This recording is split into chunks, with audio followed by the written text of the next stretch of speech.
Good, happy Tuesday morning, January 4th, 2022. I'm Riley King, and welcome to this Tuesday morning edition of your morning news, weather, and traffic update right here on the Riley King Radio Network. Let's get started right now. First up, let's begin with your news updates.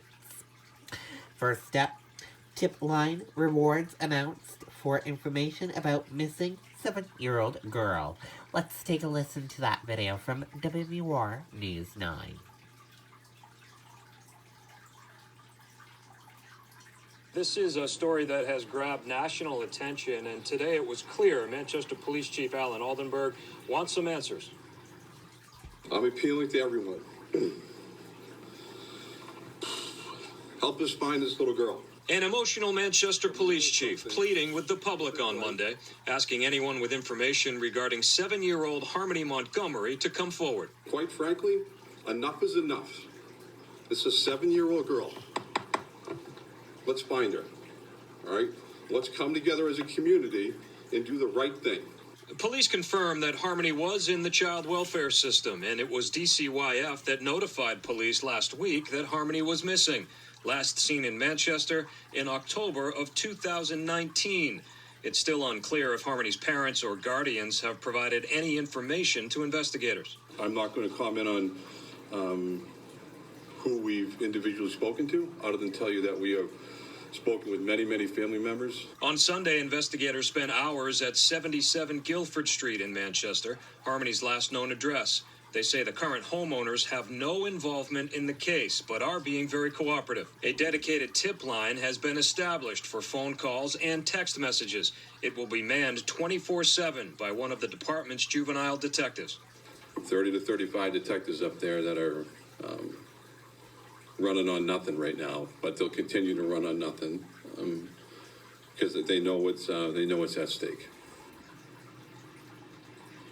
Now, the chief says they are in rescue mode, and until evidence proves otherwise, police assume that Harmony is alive, and they will do everything they can to find her.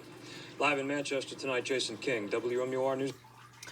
Okay, and there you go on that video and that report. 12 more COVID-19 deaths reported in New Hampshire. Let's take a listen to that video from WMUR News 9. Well, Tom, more than 200,000 people in New Hampshire have tested positive for COVID-19 since the start of the pandemic. That's almost 15% of the population. Now, state health officials say today's case numbers may be the new normal.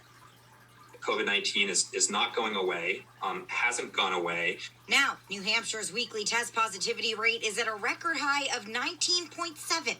If we continue to see further increases in COVID-19, that is likely to lead to further increases in hospitalizations and even more people dying from COVID-19. Dr. Chan says Delta is still the dominant variant, but Omicron is spreading rapidly, with a number of breakthrough cases he calls concerning. The many number of mutations that have been found in this virus strain. And those mutations mean that the virus is more likely to escape or evade a person's immune system, even if they've been previously infected, even if they are vaccinated. Still, he says the vaccine works. Dr. Chan reports 70 to 80% of people hospitalized are unvaccinated. Another tool, 2 recently approved pills aimed to keep certain cases out of the hospital. They're not readily available yet. Records obtained by News 9 show 240 treatment courses of Pfizer's antiviral pill have been sent to New Hampshire. The state shows 220 of them going to hospitals. The eventual goal, according to Chan, is for these treatments to help ease the strain on healthcare workers. Somebody has COVID-19, they can call up their primary care provider and get a prescription and go to a local pharmacy to pick it up without ever having to go into a doctor's office. And Dr. Chan says New Hampshire's isolation and quarantine protocols are remaining the same for now as the state waits for more clarification from the CDC about the new recommendations it released last week. Live in the studio, Grace Feinerman, WMUR News. Okay, and there you go on that video and that report. New Hampshire hospitals strain under COVID-19 surge as federal help planned. Let's take a listen to that video from WMUR News 9. Today, Senator Maggie Hassan visited Catholic Medical Center for an update on the hospital's efforts to address COVID-19 cases. Their ICU is very, very full. Patients are staying longer. They have fewer resources to deal with other kinds of patients. Also today, the governor's office announcing that the federal teams that will administer monoclonal antibody treatment, they're supposed to start work in New Hampshire, have been delayed until next week. When somebody needs hospitalization because of COVID, it really is incredibly time-consuming, resource-consuming for hospitals, for the staff. More federal help is coming for hospitals. Department of Defense healthcare providers will start soon. Advanced teams are already in the Granite State. That's in addition to others who are helping right now. Hospitals like Wentworth Douglas saying that the National Guard has been crucial. We have guardsmen and women here on site who are helping to offload some of those responsibilities. We're grateful that they're in our midst and they're helping immensely. The hospital's director of infection prevention says this goes beyond doctors and nurses in the ER. Pharmacy staff, laboratory staff, all of our support services are experiencing untenable challenges at this time. CMC officials agree and urge everyone to do their part to help out. Not just here at CMC, but throughout New Hampshire, are exacerbated by the fact that not enough people are vaccinated. And the folks that we see in our ICU on ventilators for weeks at a time are really causing challenges and grinding the healthcare system in this state to a halt. Alyssa Ali, WMUR News 9. Okay, and there you go on that video and that report. Gardner stepping down as New Hampshire Secretary of State. Let's take a listen to that video from WMUR News 9. Bill Gardner is all about tradition, but there's an informal one concerning New Hampshire's long-serving secretaries of state, which he did not want to uphold. The two previous Secretary of States died in office, and I've thought about that.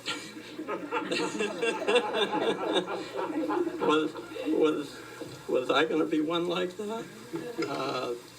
And it wasn't actually one that I aspired to. Gardner is closing the book on a remarkable run of public service, taking office in 1976 and re-elected by the legislature every 2 years since. He has maintained New Hampshire's election integrity and zealously defended its first-in-the-nation primary for almost a half-century. Future presidents walk through his perpetually open door, but he treats them with the same friendliness and interest as he does the average citizen. Why do we always have one of the highest voter turnouts with a system that has such high integrity with so few problems in it? It's because of Bill Gardner. Gardner has spent years trying to maintain and build confidence in elections. He hopes to keep writing and speaking on that subject in retirement, but says American politics has changed during his 4 decades in office. It's not as much about people now because of the changing communication and the less interaction. And that all makes it more difficult for people to come together. And back live here in Concord, this is truly the end of a remarkable career in New Hampshire politics that has really risen in prominence alongside the first-in-the-nation primary. And Gardner is the individual most responsible in New Hampshire for having defended the primary from so many threats over so many years. His deputy, David Scanlon, the Deputy Secretary of State, is expected to take over and will be sworn in a formal ceremony sometime later this week. Reporting live in Concord tonight, Adam Sexton, WMUR News 9. Okay, there you go on that video and that report. Winter storm disrupts flights at Manchester-Boston Regional Airport. Let's take a listen to that video from WMUR News 9.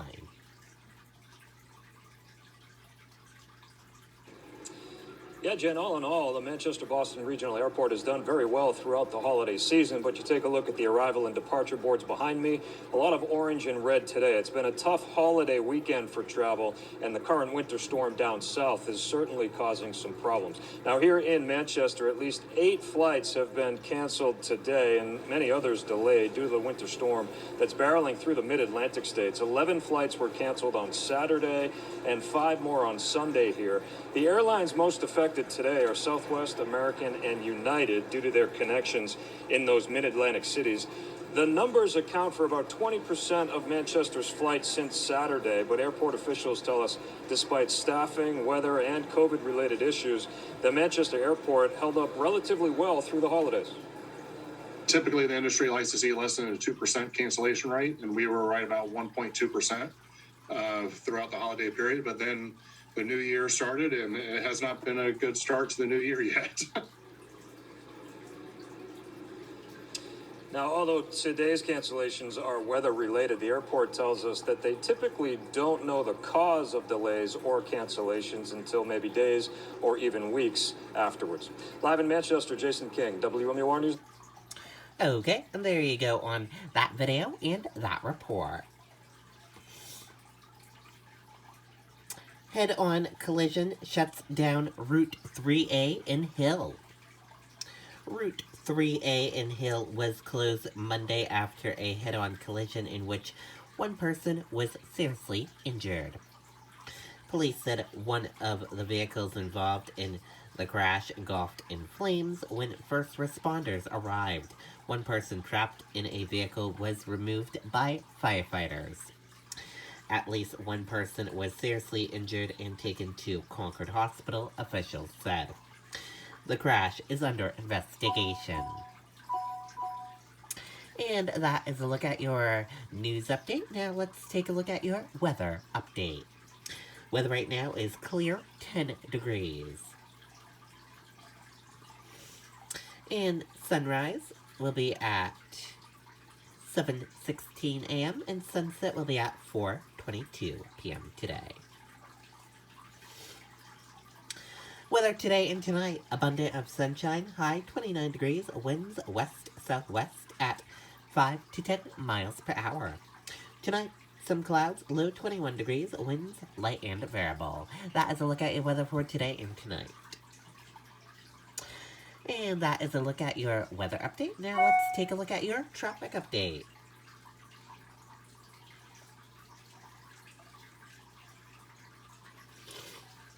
And here is a look at your traffic update for this morning. On 202 near Henniker, you're seeing some medium-paced traffic with a little bit of smooth sailing. On I-89 around Hopkinton, you got smooth sailing with some medium-paced traffic. On I-93 around Bow, Pembroke, and Concord, smooth sailing, and also on I-93 around Bosquen and Canterbury and Northfield, smooth sailing. On I-393, you got smooth sailing with some construction. On Route 4 in Chichester, smooth sailing with some medium-paced traffic, Epsom smooth sailing. Northwood smooth sailing with some medium-paced traffic. Lee at the Lee Traffic Circle, you got smooth sailing with some medium and slow-paced traffic. On Route 4 in Durham, smooth sailing with a little bit of medium-paced traffic. On Route 16 on the Spodling around Rochester, smooth sailing. Around the Dover area, smooth sailing with some medium-paced traffic. In Newington, smooth sailing. In Portsmouth, smooth sailing with a little spot of medium-paced traffic. Portsmouth into Maine, smooth sailing with some medium and slow-paced traffic. On I-95 in Greenland, you got smooth sailing. Rye, smooth sailing with some medium-paced traffic. Northampton, smooth sailing with a little spot of medium-paced traffic. And Hampton, smooth sailing with a little spot of medium-paced traffic. Seabrook, smooth sailing with little spots of medium-paced traffic into the border of Massachusetts. On 101, all smooth sailing on 101. Great Red on 101, no issues there. On I-93, around the Hooksett in I-293 around the Manchester area, you got smooth sailing with some medium-paced traffic spots. On 114 around the Goffstown area, smooth sailing with some medium-paced traffic and slow traffic. On 101 around Bedford, you got smooth sailing with some medium-paced traffic. Also on 101 near Amherst, smooth sailing. On Route 3 around Merrimack, smooth sailing. And in the Nashua area, some smooth sailing with some medium and slow-paced traffic. On 101A, between Nashua and Milford, you got smooth sailing with some medium-paced traffic. And then when you get into the Milford area, you got some medium-paced traffic. Derry, Londonderry, Windham, Salem into the border, Massachusetts, you got smooth sailing with some spots of medium and slow-paced traffic. In the Derry area around Derry Village, you got slow and stop traffic with some medium-paced traffic as well. And that is a look at your traffic update for this Tuesday. Happy Tuesday, everyone. Thank you for listening and tuning in to this morning news, weather, and traffic update right here on the Riley King Radio Network. Have a great day, everyone, and I'll see you back here later on today for another news, weather, and traffic update. Goodbye.